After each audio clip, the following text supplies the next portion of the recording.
welcome to the seventh installment of the Startups of NRF series. Today, Carlos Oliveira, CTO of Algramo, joins me to discuss what Algramo is doing to drive the refill revolution. I grew up drinking Coke out of a glass bottle and returning the bottle to a grocery store for a deposit. That process fell out of favor in the 70s, but Algramo wants to revive it by using a whole lot of 21st century technology. It's a pretty interesting conversation, I think one that's very timely, and I think one you'll enjoy. Give it a listen and let us know what you think. Carlos, welcome to the show. Thank you very much, Deshan. I'm very glad to be here. Thank you for the invitation. I'm happy to share how about Algramo and how we are changing the way people consume products. I am very interested to hear your story. So why don't you tell us about what you're doing, what your company's up to, and the problem you're solving?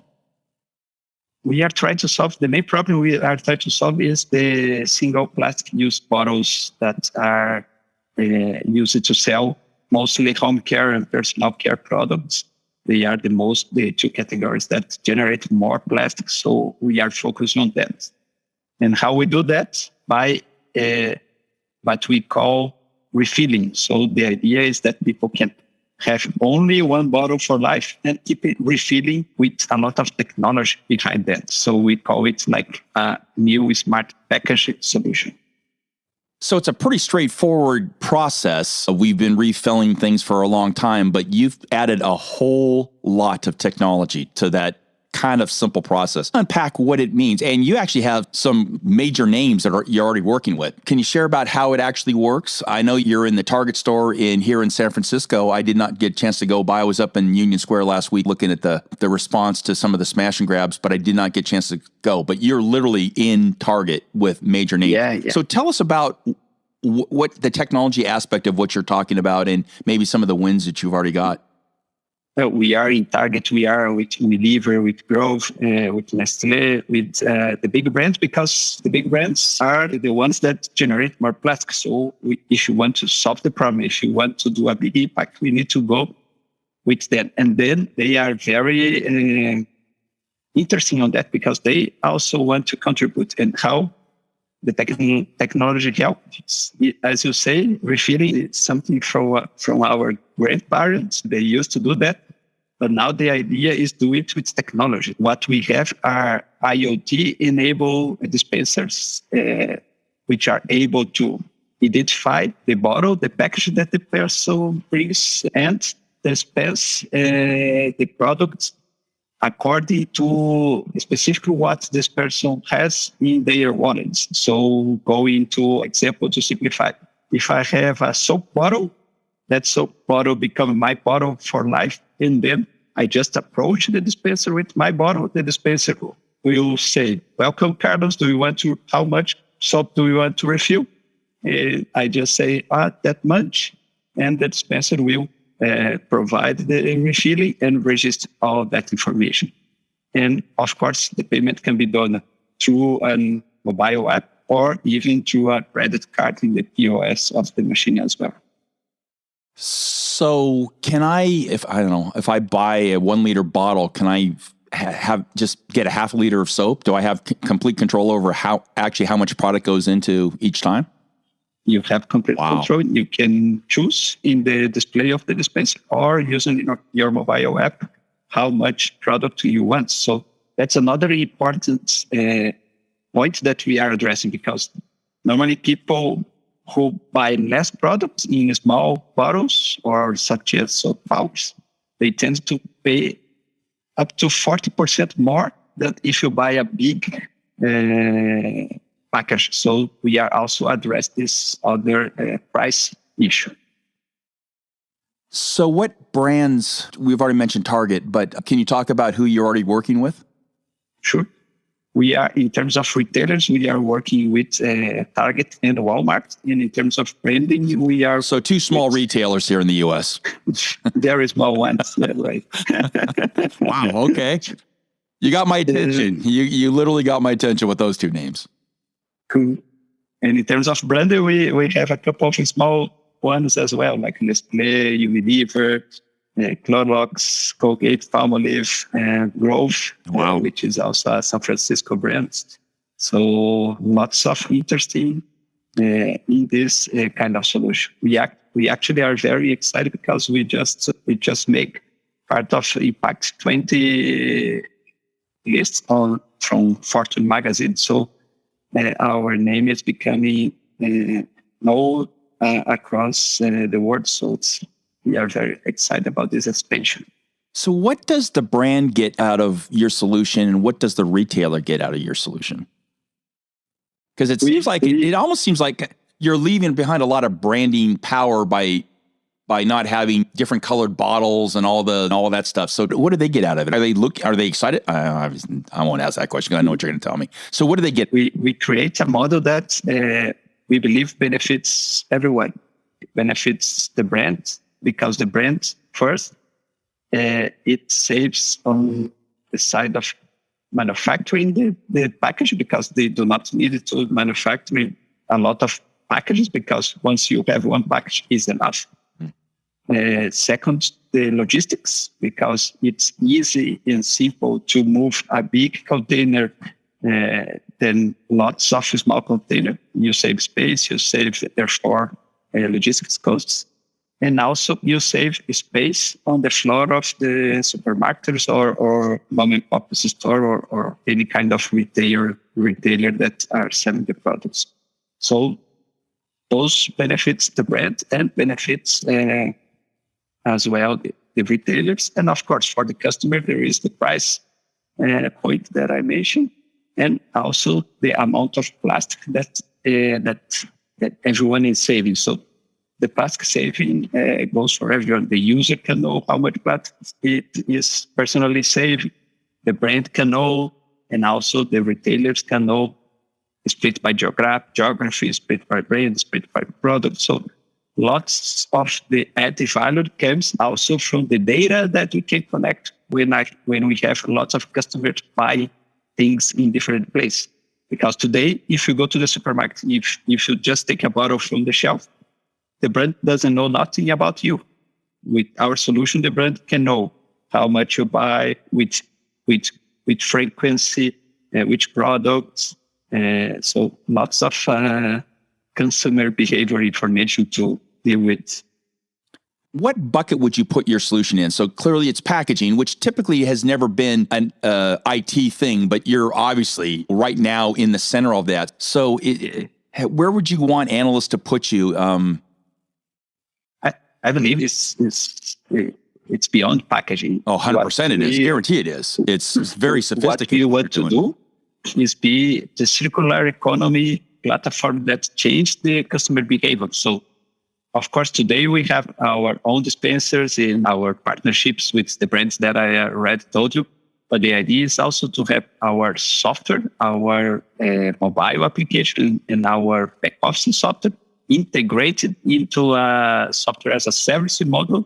So every other dispenser of every other brand can also connect to our solution. And then we can drive a lot of artificial intelligence, machine learning over the data that we can collect and provide lots of great insights to the brands and to the retailers. So the idea is one part of Algramo is, of course, our own dispenser with our own software, but we want to do more. We want to have our software like Algramo inside of any other dispensers. Interesting. And also we are talking about a subscription model for other kind of products, because I've been talking a lot about home care, personal care, but there are lots of other interests like beverage, coffee that also generates lots of plastic. So the idea is also to have a smart cup, a smart mug that people can bring to their favorite coffee shop and just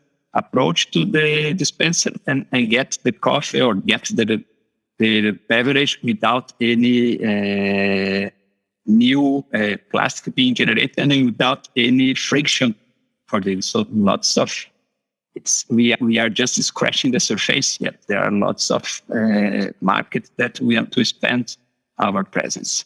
Maybe let's just unpack that a little bit more. So anything dry would be Well, soaps by definition isn't dry. So liquids, cereals, grains, I think all that would be easily go into a package. Noodles, beverage. How would you fill soda bottles? How would you seal them up? Or is that in the works, or is that already being done? In this case, the idea is not to seal. The idea is a person can go with their cup and have it on the go to drink I see. in the moment. So, yeah, so like a soda machine. So for immediate consumption, I got it. Okay. Interesting. Wow. Could be for in an enterprise, for instance, in a facility of an enterprise, or in a coffee shop, or in a restaurant. And people can have subscriptions for beverage or for coffee, and just go with their own glass or their own smart mug and get the coffee, get the beverage to go. So from an adoption cycle perspective, I would think we're early on, but you've got such big names you've already attracted. Where do you place yourself or this technology on the adoption curve? I believe we're still in a phase of early adoptions, because there's still lots of behavior change and also logistics and process change on the side of the retailers and the brands, because lots of things change. So we're still in the phase of early adopters, that are people who are concerned about the environment and want to do a time lift that will move rapidly, as many governments across the world are passing on regulations that are becoming more and more restricted about the plastic consumption or its generation. The idea is to be ready to that, and to be ready together with the brands and the retailers. So when the regulation came, everyone is prepared to comply with it. Very interesting. What's the message you're sharing at NRF? If somebody comes up to your booth, what are you telling them? Other than saying Target and Walmart, which immediately gets every retailer's attention. That's a pretty good opening line. This is I use that thinking for the... No, it's as big as it gets. It doesn't get any bigger than that. That's as big as it gets. You've got a very unique opening line. But the idea, Jeff, is to invite everyone to join us in what we call the refill revolution. So we want to create a revolution and make the refill standard a solution again, but with all this technology that I've mentioned. So the idea is invite everyone to join us as a customer, as a brand, as a retailer.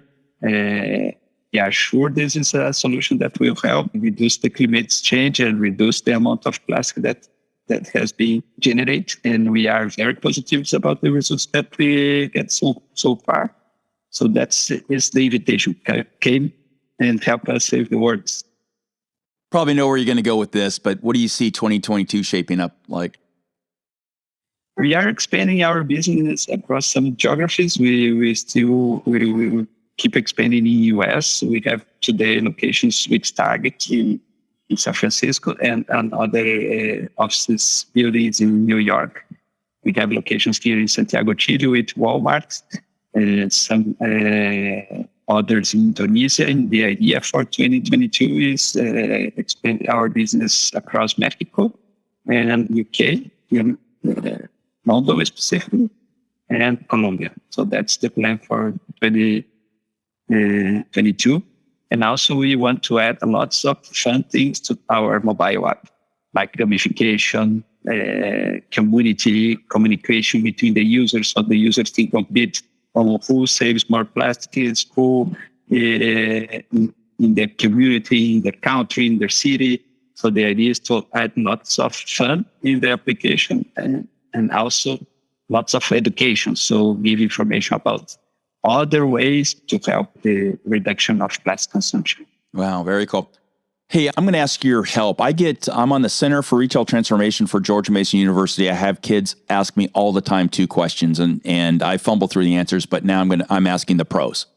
What advice would you give budding entrepreneurs, young folks that are just thinking of going in your path? And you might be the best person to answer that, given you start with Target and Walmart, which no startup has ever landed that. So what advice would you give to young people starting an entrepreneurial path?